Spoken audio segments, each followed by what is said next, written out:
நம்ம இந்த வீடியோல ரொம்பவும் வித்தியாசமா சமைக்கிற சில கிச்சன் ஷெஃப்ங்களை பத்தி தான் இந்த ஒரு வீடியோல பார்க்க போறோம். இவங்க சமைக்கிறதெல்லாம் பார்த்தா மோஸ்ட் சாட்டிஸ்ஃபைங் வீடியோ மாதிரி இருக்கும். வாங்க இன்னைக்கான வீடியோக்குள்ள போகலாம். முதல்ல நம்ம பார்க்க போறது இந்த ஒரு தாபா அங்கிள் என்ன பண்றாருன்னு பாருங்க. நம்ம ஊர்ல எல்லாம் கிரில் சிக்கனை எப்படி ஒரு ஃப்ரிட்ஜ் மாதிரி இருக்கிற ஒரு மிஷின்ல போட்டு நல்லா ரோல் பண்ணிட்டு இருப்பாங்களே, ஆனா இங்க பாருங்களேன், ஒரு விண்டு மீல் செட்டப்ல செஞ்சு அந்த கறியெல்லாம் அப்படியே காத்துலயும் அங்க இருக்கிற நெருப்புலயும் எப்படி ஒரு ராட்டினம் மாதிரி சுத்திக்கிட்டு இருக்கு பாருங்க. நம்ம ரெண்டாவதா பார்க்க போறது இந்த ஒரு கருப்பு மண்ணில் எப்படி அரிசியை வேக வச்சு எடுக்கிறாங்கன்னு பாருங்களேன். பார்க்குறவங்களுக்கு ரொம்பவும் ஆச்சரியமா இருக்கிறது தான் இந்த ஒரு ரைஸ் மேக்கிங் வீடியோ. இந்த ஒரு வீடியோ இன்டர்நெட்ல செம வைரலா பரவச்சு. இந்த வீடியோ பார்க்குற நிறைய பேருக்கு ஆச்சரியமா இருக்கும், என்னடா தண்ணியை ஊற்றாம எப்படா இந்த ஒரு சாதம் வேகுதுன்னு பார்த்தீங்கன்னா, அவங்க மண்ணை போட்டு வச்சு வேக வைக்கிறாங்க. அந்த ஒரு அரிசி வெந்துருதுங்க. ஆனா இது சாப்பிட்டு பார்த்தா தான் தெரியும் நல்லா இருக்கா நல்லா இல்லையான்னு. நம்ம அடுத்ததா பாக்குறது இந்த ஒரு மாஸ்டர் செஃப் பண்றாரு பாருங்க. இவர் ஒரு ஸ்ட்ரீட் செஃப். இவரு கறியை வெட்டுறப்ப அவர் கையை வெட்டாம எப்படி பத்திரமா வெட்டிக்கிட்டு இருக்காருன்னு பாருங்க. அது மட்டும் இல்லாம உங்களை வீடியோ எடுக்கிறாங்கன்னு அவர் கண்ணு ஃபுல்லா கேமராவை பார்த்துட்டு தான் இருக்கு. கொஞ்சம் மிஸ் ஆனாலும் அவ்வளோ பெரிய கத்தி அவர் கட்டை விரலே வெட்டி விட்டுடும். ஏதோ நம்ம ஊர் மீன் வெட்டுறாரு மாதிரி அங்க அவர் வேற ஏதோ பெரிய கறி ஏதோ வெட்டிக்கிட்டு இருக்காரு. அவர் வெட்டினது மேல சந்தேகமா ஏதோ எடுத்து பாருங்க எவ்வளவு மெலிசா இருக்குன்னு பாத்தீங்களா. நம்ம எல்லாம் காய்கறி கடகடன்னு வெட்டுறப்ப அந்த காய்கறி சரியாவே வெட்டுப்படாது, அப்படியே சைட்ல ஒட்டிக்கிட்டு அப்படியே அந்த நாரோட இருக்கும். நம்ம அடுத்ததா பார்க்க போறது, என்னடா தோசை ஊத்துற நேரத்துல கையில ஸ்லைம் மாதிரி வச்சுட்டு விளையாண்டுட்டு இருக்காருன்னு நினைக்காதீங்க. அவர் தோசை மாவு தான் கையில வச்சிருக்காரு. கிட்டத்தட்ட அங்க அத்தனை தோசைகள் இருக்கு.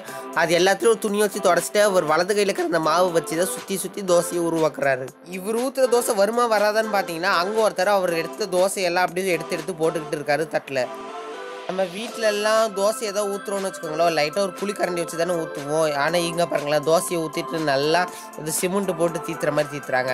ஆனால் இது நம்மளோட தமிழ்நாட்டு ஹோட்டல்லே பெரிய பெரிய தோசை ஊற்றுறப்ப இந்த மாதிரி ஒரு டெக்னிக்கை யூஸ் பண்ணுவாங்க. இவங்க செய்கிறது எம்மா தண்டி இருக்குது பார்த்தீங்களா, அதை அப்படியே அழகாக எடுக்கணும். அதுதான் பெரிய மேட்ரு. இப்போ பாருங்கள் அவங்க எடுக்கிறத. வாவ், இதை பார்க்குறப்பே சூப்பராக இருக்குல்ல. அடுத்ததா பெரிய சப்பாத்தி இது வரைக்கும் பார்த்துருக்கீங்களா? இங்கே பாருங்க, இதை தான் ரொட்டின்னு சொல்லுவாங்க அவங்களோட ஊரில். இப்போ இந்த ரொட்டி எப்படி போடுறாங்கன்னு பாருங்க. ஏதோ ஒரு சட்டையை போடுற மாதிரி கையிலையும் கால்லையும் போட்டுக்கிட்டு இருக்காருல்ல, அந்த ரொட்டியை போட்டுட்டு, அதுவும் நார்மலாக தோசைக்கல் மாதிரிலாம் இல்லைங்க. இது ஏதோ பார்க்குறப்ப ஏதோ ட்ரம்மை பாதியாக கட் பண்ணிட்டு அது மேலே இந்த ரொட்டியை வேக வச்சுக்கிட்டு இருக்காங்க. நம்ம அம்மாக்கள்லாம் சின்ன வயசில் நம்மளுக்குன்னு பிடிச்சி இந்த கலர் வத்தலை வறுத்து தருவாங்க. இந்த கலர் வத்தல் எண்ணெயில் தான் வறுத்து தருவாங்க. ஆனால் இப்போ இந்த கலர் வத்தலே விற்கிறதுல ஒரே கலரில் தான் இருக்குது. அது விடுங்க. ஆனால் இவர் எப்படி வறுக்கிறாருன்னு பாருங்க. எண்ணெயில் தானே வறுக்கணும், ஆனால் இவர் மண்ணிலே வறுத்துறாரு பார்த்தீங்களா. எண்ணெயே இல்லாமல் சாப்பிட்றதுன்னா அது இதுதான் போல. Low cholesterols but little bit sand will be there. First இது எல்லாமே இந்த மல்லாட்டை பேருக்கு தான் பண்ணுவாங்க. இப்போ பார்த்தீங்கன்னா வத்தல் வரைக்கும் பண்ண ஆரம்பிச்சிட்டாங்க. அடுத்ததான் இந்த ஒரு செஃப்பை பாருங்களேன். லைட்டாக அவர் கை பட்டாலும் அவர் கை அவ்வளோதான், அந்த மாவை அவ்வளோ அளவு அடின்னு அடித்து குத்துன்னு குத்துறாங்க. உண்மையாகவே ஹேட்ஸ் ஆஃப் செஃப் அப்படின்னு தான் சொல்லி ஆகணும். லைட்டாக கை வச்சால் கை செதறிடும். நம்ம நாட்டு பஞ்சு மிட்டாயை தானே பார்த்துருக்கீங்க. இதுதான் சைனீஸா ஜப்பானான்னு தெரில, ஆனால் அங்கே செய்கிற பஞ்சு மிட்டாய். இப்போ பாருங்கள் அந்த பஞ்சு மிட்டாய் எப்படி வருதுன்னு. தேன் மிட்டாய் மாதிரி இருக்கா, அதில் இந்த சுகர் சிரப்பை போட்டு நல்லா இப்படி ஒரு திருப்புறாங்களா, அதில் நூல் மாதிரி வருது. அது இன்னொரு தேன் மிட்டாயில் போட்டு அப்படியே கொடுத்துட்றாங்க. இங்கே ஒருத்தர் என்ன பண்ணுறாருன்னு பார்த்தீங்களா, இவர் டக்குன்னு அந்த மாவு போயிட்டு இருக்க பேர் ரவுண்டாக இதெல்லாம் எடுத்தே ஆகணும். ஐ திங்க் பூரி போடுறதுக்கு இவங்கெல்லாம் மாவு எடுக்கிறாங்கன்னு நினைக்கிறேன். கை எப்படி சீல் அடிக்கிற மாதிரி எவ்வளோ வேகமாக வேலை செய்யுது. அடுத்து நம்ம பார்க்க போகிறது வேலையை பிடிச்சி செய்கிறதுன்னு வாங்களே, அது இதுதான் போல். வேலையை எப்படி பிடிச்சி செய்கிறாரு பார்த்தீங்களா. டான்ஸ் ஆடுறப்ப பக்கத்தில் இருக்கிறவங்க முகத்தில் பட்டுருமேன்றது கூட தெரியாமல் எவ்வளோ அளவு ஜாலியாக விளையாண்டுக்கிட்டே சமைச்சிக்கிட்டு இருக்காரு பார்த்தீங்களா. நம்ம நாட்டு விட்டு வெளிநாட்டில் போயிட்டு நீங்கள் எங்கேயா சாப்பிட போகிறீங்கன்னா அங்கே ஒரு சின்ன என்டர்டைன்மெண்ட்டோட தான் நீங்கள் சாப்பிடுவீங்க. ஏன்னா அவங்க ஒரு குரலி வித்தையும் காமிச்சிட்டு இருப்பாங்க. அடுத்ததான் நம்ம பார்க்க போகிறது, இது ஏதோ கிழங்கு மாதிரி இருக்கா, இதை அப்படியே போட்டு சருன்னு இழுக்குது. ரவோண்டு முடிகிறது எவ்வளோ பெரிய பேப்பர் மாதிரி இழுத்துக்கிட்டே போகுது பார்த்தீங்களா. அதை பார்க்குறப்ப வாவ் அப்படின்னு தானே இருக்குது. அடுத்து இங்கே ஒரு செஃப் என்ன பண்ணுறாங்கன்னு பாருங்கள். ஏதோ உருண்டை மாதிரி பிடிக்கிறாங்க. அந்த உருண்டை எப்படி பிடிக்கிறாங்க பாருங்கள். ரவ்வோண்டு மாவை எடுத்துட்டு கட்டை விரலுக்கு நடுவில் வச்சு அழுத்தி பிடிச்சி அதை அப்படியே தண்ணிக்குள்ளே போட்டு முக்குறாங்க. அடுத்து இங்கே ஒரு பார் ஹோட்டலில் ஒரு தண்ணி ஊற்றி தர ஒரு அண்ணா என்ன பண்ணுறாரு பாருங்கள்.